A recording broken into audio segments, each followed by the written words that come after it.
കുറിഞ്ഞിക്കാട്ടിലും വേനൽക്കാലമായിരിക്കുന്നു. മരങ്ങളെല്ലാം ഉണങ്ങിത്തുടങ്ങി.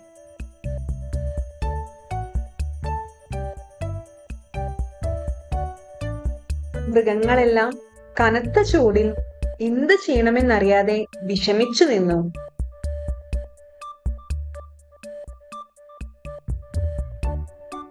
കാട്ടിലെ പുഴയെല്ലാം വറ്റിത്തുടങ്ങിയിരിക്കുന്നു.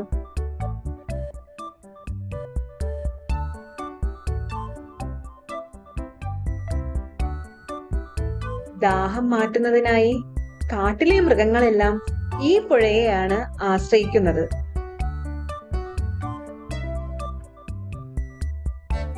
കാട്ടിലെ ഈ അവസ്ഥയിലും മറ്റു മൃഗങ്ങൾക്ക് ഒരു മുട്ടൻ പണി കൊടുക്കണമെന്ന് ഉഗ്രനും ചതുരനും കൂടി തീരുമാനിച്ചു.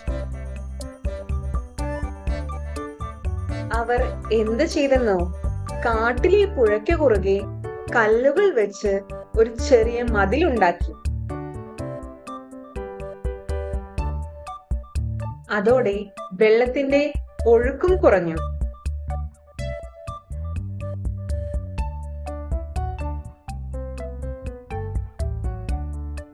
പുഴയിലെ വെള്ളം കുറഞ്ഞ് പുഴ വറ്റിത്തുടങ്ങുന്നത് കണ്ട മൃഗങ്ങളെല്ലാം ആകെ പേടിച്ചു പോയി.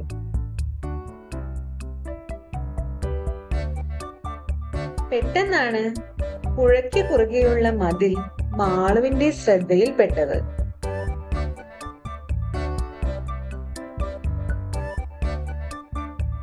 മാളു പെട്ടെന്ന് തന്നെ ഈ വിവരം സുപ്രനെയും കൂട്ടുകാരെയും അറിയിച്ചു.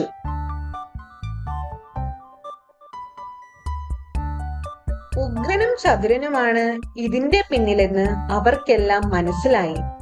ഉഗ്രനും ചതുരനും ഒരു നല്ല പണി കൊടുക്കണമെന്ന് സുപ്രൻ തീരുമാനിച്ചു.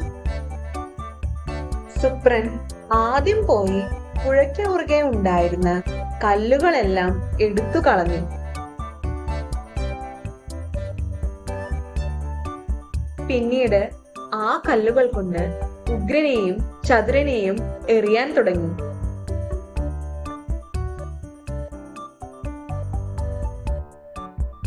ഉഗ്രനും ചതുരനും ജീവനും കൊണ്ട് ഓടി രക്ഷപ്പെട്ടു.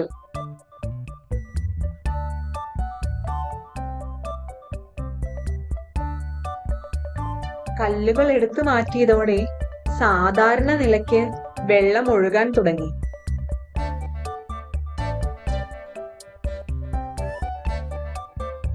എന്നാലും കടുത്ത വേനലിൽ പുഴയിലെ വെള്ളം വറ്റുന്നത് കണ്ട മൃഗങ്ങളെല്ലാം വിഷമിച്ചു.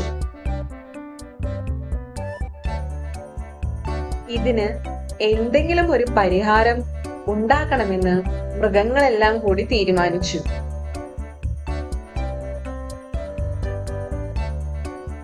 ഇനി വെള്ളമുള്ളത് എവിടെയെന്ന് അറിയുന്നത് കാട് മുഴുവൻ ചുറ്റി നടക്കുന്ന ചിന്നക്കുരുവിക്ക് മാത്രമാണെന്നാണ് മോനിക്കുരങ്ങൻ പറയുന്നത്. അങ്ങ് ദൂരെ മലയ്ക്കപ്പുറം ഒരു പുഴയിൽ വെള്ളമുണ്ടെന്ന് ചിന്നക്കുരുവി പറഞ്ഞു. ഇത് കേട്ട് എല്ലാവർക്കും സന്തോഷമായി. എന്നാൽ അത്ര ദൂരെ നിന്ന് എങ്ങനെ വെള്ളം കൊണ്ടുവരും? സുപ്രന് ഒരു ബുദ്ധി തോന്നി.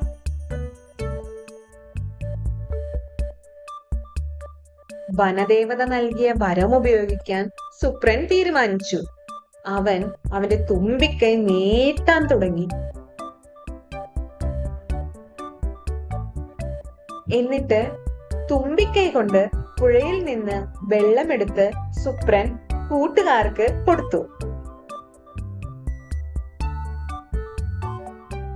വെള്ളം കിട്ടിയ സന്തോഷത്തിൽ മൃഗങ്ങളെല്ലാം തുള്ളിച്ചാടി.